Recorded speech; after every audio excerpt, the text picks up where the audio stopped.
السلام عليكم ورحمة الله وبركاته. أكملتن كبجمتوتا في هردفتوتا مدنا جينيا نغان كينيا لغاف تبقى تاموري بك جرتن مرات سناغاو جيتشا hordoftoota keenya duulee gola oromiyaa keessaa qabannee dhufnee jirra. Oduu kasin dhageessu ani Said Dawweeti.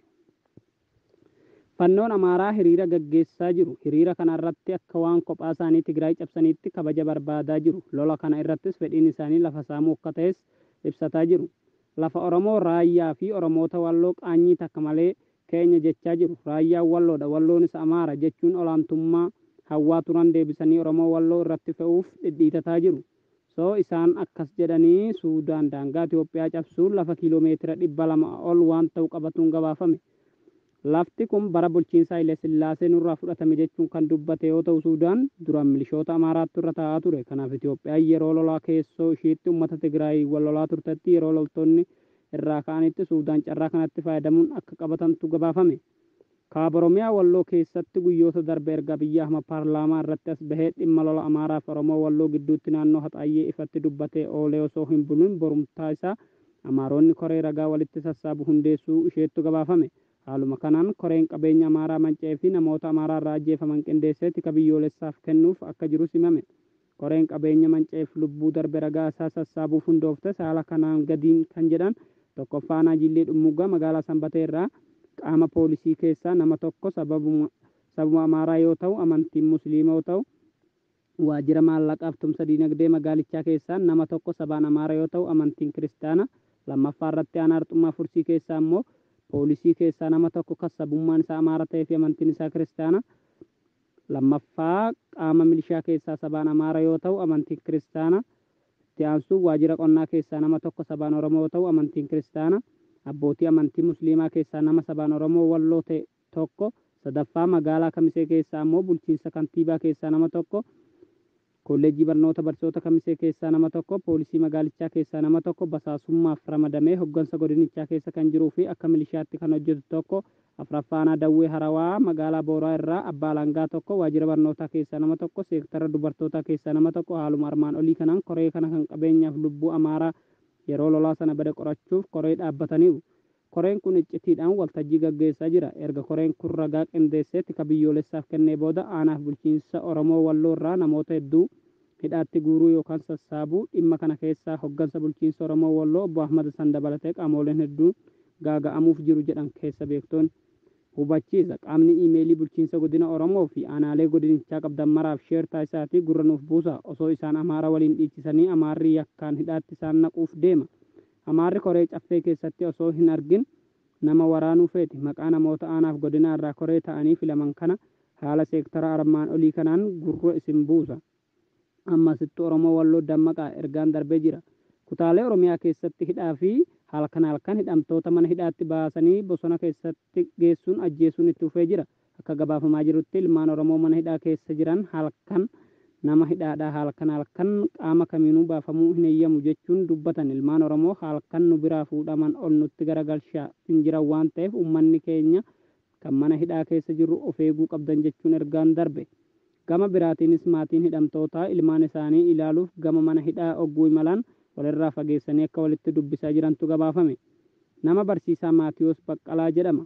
Wallagga Lixaa Qilxuu Kaarraatti dhalate. Magaalaa Najjootti barsiisaa kan ta'e akka yoo isaa dubbisuu gara Jaarsoo deeme mootummaan gaaffii tokko malee hidhattoota PPT'n jilbiiffachiifamee rasaasa 3 ajjeefame. Oromummaa isaa qofaan yakkamee hayyuun kun ajjeefamuun baay'ee nama gaddisiisan jedha warri ijaan argan. Hidhattoonni Amaaraa Kaaba Shawaa Darraa milishaan Amaaraa qabachaa jiru daangaa Oromiyaa kiiloomeetira 48 seenanii jiraachuun gabaafame. Naannoo Tigraay magaalota garaagaraa keessatti lolli cimaan humna addaa naannoo Tigraay fi waraana koloneel Abiyyi Ahmad jidduutti kan deemaa jiru ta'uun gabaafame. Lolichi akkuma jedhamaa ture gara riphee lolaatti jijjiiramuu hin oolle. Egaa hordoftoota keenya oduu keenya har'aa kanumaan golabna. Amma kallattiin gara qophii gola seenaatti isin dabarsaa turtii gaarii. Hordoftoota raadiyoo madda nageenyaa jirra jirtu nagaan keenya bakkuma jirtanitti tabbaa laga qaxxaamuree sinaa dhaqqabu. Qophii keenya har'aatiin qophii gola seenaa jennu qabannee dhiyaanneerra. Qophii gola seenaa torbeetti si'a tokko karaa miidiyaa madda nageenyaatis isin biraan geenya qopheessee kan isiniif dhiyeessu ani Said Dawweeti. Qophiin gola seenaa keenya har'aa karaa seenaa Oromoota kaaba Itoophiyaa fi akkuma Nooyyee guddittii Gaadiyaa falasa giiftii Oromoo kan jedhu seenaa ishee muraasaaf qabannee dhiyaanna. Hamma xumura qophii keenyaatti nu faana turaan affeerraa keenya. Seenaan guddittii dheeraadha. Akkuma Manooyyee kan jedhamtu ishiidha. Oromoon abbaa irree jedheeti ishii waama. Habashaan Yoodiit guddittii abbaa irree weerartuu jedheeti hamaa yoona ishii abaara. Seenaan addunyaa leenca giiftii Afrikaa jedhee waama.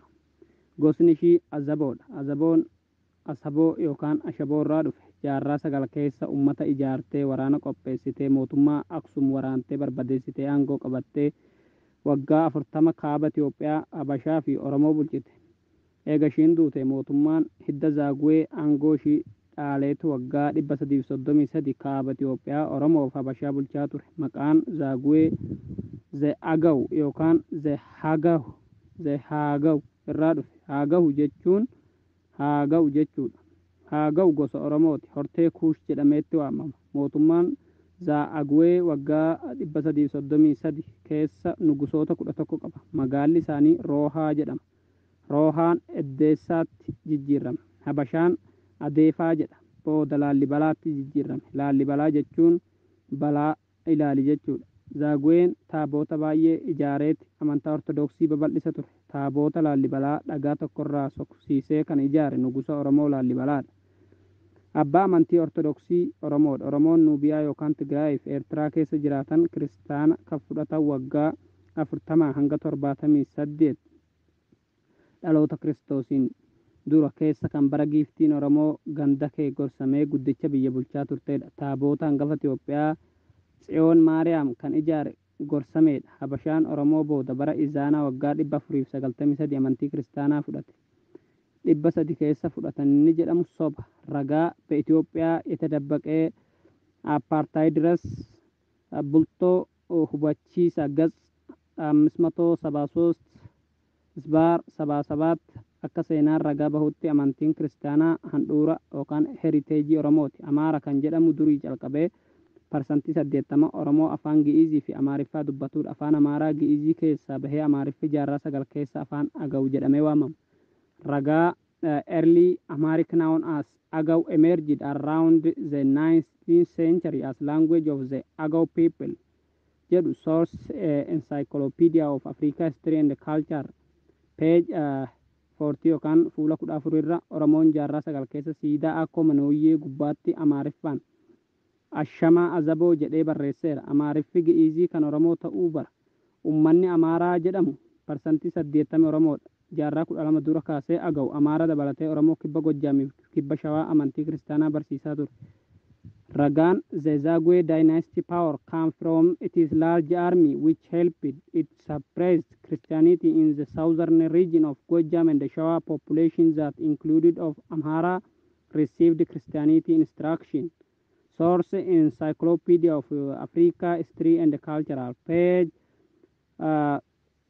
248 akkoo Manooyyee guddittiin hidda Agaw gosa Azabooti. Akkoon maqaa kabajaati. Maqaan ishee guddittii Gaadiyaa Falaasaa jedha. Absiiniyaan maqaa guddittii dhoksiteet Gudiyoot Yoodit jette. Guddittiin Tigraay magaalaa Kubar jedhamutti giiftii taate. Maqaan isaa abbaa koo Kubar jedhamti. Bakkeen mooraa waraana ishii Goobaa Dheeraa jedhama. Tigraay keessatti argama. Masaraan Oromoo naannoo Aksumitti argamu Saadoo jedhama. Giiftiin Oromoo Makkiddaa Agabas karaa baha Aksum kiiloomeetira 15 bakkee Dunguruu Adeqilxuutti awwaalamte.